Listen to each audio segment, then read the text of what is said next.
Revenue Generation Strategies for Technology Startup, presented by Justin Quaton.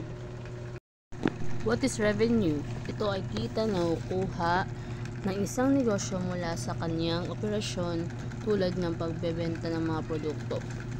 Example sa telecommunication company, ang perang nakukuha mula sa mga subscription ng kanilang mga customer tulad ng internet o mobile plans ay bahagi ng kanilang revenue. Ang generation, paglikha, strategies, plano o pamamaraan. Startups nagsimula pa lang mag-develop ng kanilang produkto o serbisyo. So what is revenue generation strategies for technology startups? Ito ay nangangailangan ng pag-develop at pagpapatupad ng mga epektibong pamaraan upang kumita mula sa kanilang produkto by identifying target markets, kung sino-sino ang mga pangunahing merkado, ano-ano o mga potential customer ng produkto o serbisyo. Understanding customer needs, pag-alam sa mga pangunahing problema at pangangailangan ng customer upang mas makagawa ng produkto o serbisyo ng magbigay solusyon dito. And lastly, creating innovative solutions, pagbuo ng makabago at natatanging solutions na makakatugon sa mga problema o mga pangangailangan ng merkado na hindi pa natutugunan. So what is technology startups?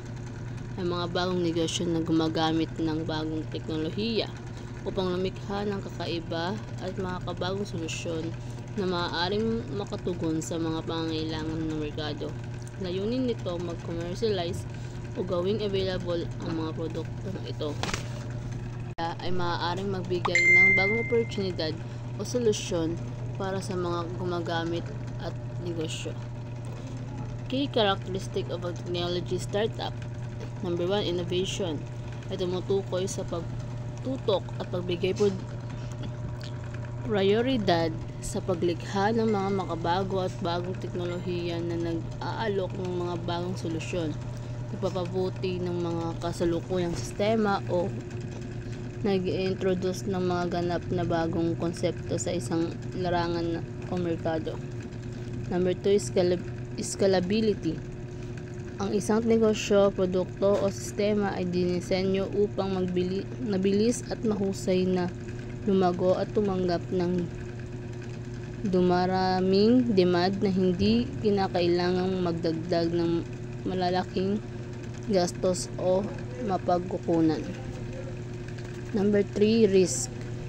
Kapag sinusubukan ng mga kumpanya o individual na maglunsad ng mga bago o hindi pa nasusubukang teknolohiya sa merkado, mas mataas ang posibilidad ng pagharap sa mga hamon o pagkabigo. Ito ay dahil ang mga bagong teknolohiya ay maaaring hindi pa lubusang nasubukan o maaaring magkaroon ng hindi tiyak na pagtanggap mula sa merkado. Disruption ay baguhin ang mga tradisyonal o industriya gamit ang mga makabagong ideya, produkto o serbisyo na hinahamon ang nakasanayan. Madalas nagdudulot ito ng malaking pagbabago sa kung paano gumagawa ang isang industriya o nagreresulta sa pagbuo ng bagong merkado. Number 5, technology focus. Ang isang negosyo ay inuuna ang teknolohiya bilang pangunahing pwersa para sa pagbago, inobasyon at kompetitibong kalamangan.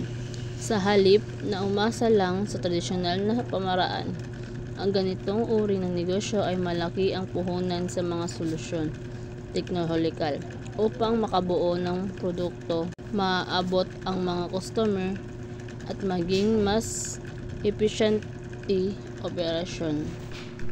Revenue generation strategies. Revenue generation strategies are the methods and tactics employed by business to generate income from their products or services.